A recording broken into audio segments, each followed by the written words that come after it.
What's up, everybody? Citizen Kimberly here. Welcome back to the channel. And now it's time for an episode of Netflix and Chop, where we slice open and dissect the featured film.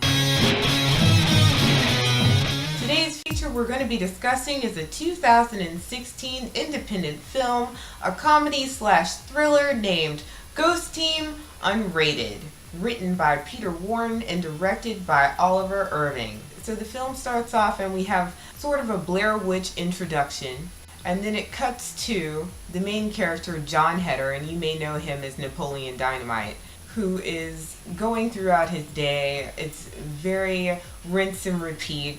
He goes to work, he goes to the bar, then he comes home and we're introduced to his roommate.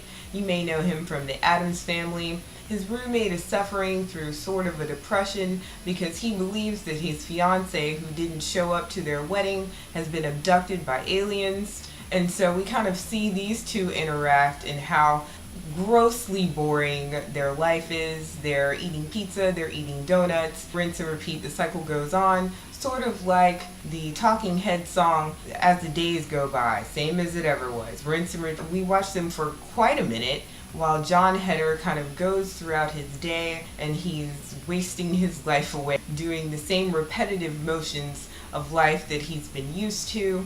One day, while he's at work, he runs across a customer, and of course he's thinking it's the same rigmarole that you might have to deal with in customer service. Well, the customer is asking him, can you make these copies because I have this old property, yada yada yada, and then kind of get the whole Charlie Brown wah wah wah wah wah going on until the customer says, you know, this property is, someone could sue me, and it's old and it's probably haunted. And as soon as he hears haunted, he's like, ah. Now during the course of his repetitive life, as we have viewed it, he has been noticing that there's this paranormal investigation TV show that's come on, and they're looking for someone to fill in the spot of their paranormal investigation ghost hunting team. You can send in your entry to this TV show and there's a chance that you might get it. So his attention has been zoned in to this particular customer who says that he has this haunted barn. Napoleon Dynamite gets it in his head that this could be something. So he takes the idea home to his roommate, and while eating their pizza and cookies and discussing alien abductions, they decide that it might be a really good idea to put together a team and actually go and investigate this haunted barn of this customer. So the idea commences, and we're introduced to several other characters, one of which is kind of a genius tech dude who has access to all of the equipment that they need. And then they run across a girl who's really good at researching and who actually has had some paranormal experiences. And they run across Amy Sedaris, who is the psychic, and get her to join the group. And then we have Justin Long, who joins the cast as the mall cop who has failed out of the police academy. So after they've assembled the team, they go on their journey to this haunted barn with all of the tech equipment that has been borrowed from the genius dude who works conveniently at an electronics store. And they set everything up, and we kind of see what happens when they actually start doing their EPVs and asking the particular ghost questions. So that's when the film kind of becomes a little bit interesting.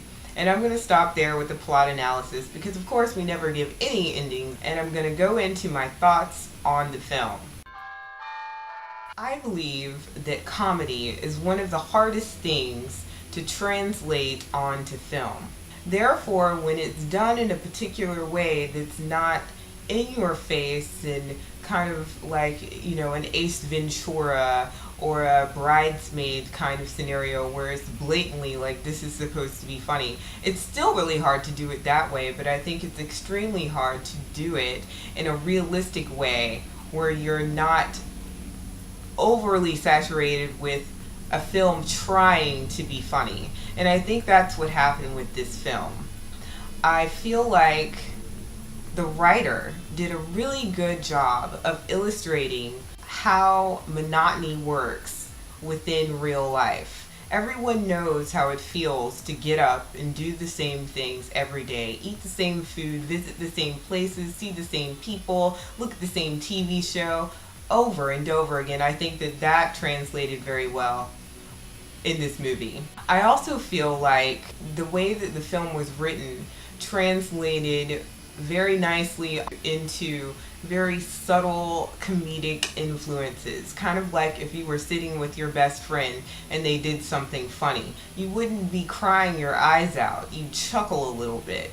It's kind of like that. It's that kind of subtle comedic influence that's basically being translated through the film. It's definitely not slapstick. If you're into slapstick, don't visit this film. If you're into subtlety, then you can visit this film and enjoy it. It's not particularly award-winning. So look, if you enjoy subtlety, if you enjoy realistic comedy, something that you would be comfortable with, and something that doesn't feel that forced, then you'll enjoy this film. It's not going to make you think. It's not mysterious. It's not a film that's supposed to make you feel like, wow, my gears are turning just to figure out what's going on. It's plainly written. It's made to entertain. That's its purpose. And I feel like it does it very well. The humor is slightly on the dry side. My only problem with the film was, if there was only one spot available on this TV show, then I don't know why they would assemble an entire team to get one spot that was available. That's my only qualm, but I don't really care. This film is what it is, and I enjoyed it. So if you're into things like that and you don't have a problem with sort of dry humor, sort of offbeat humor, or offbeat characters, then I think you'll enjoy it, and I hope that you do. And as always, and until next time, I hope you enjoyed this video, and if you're into it, watch it.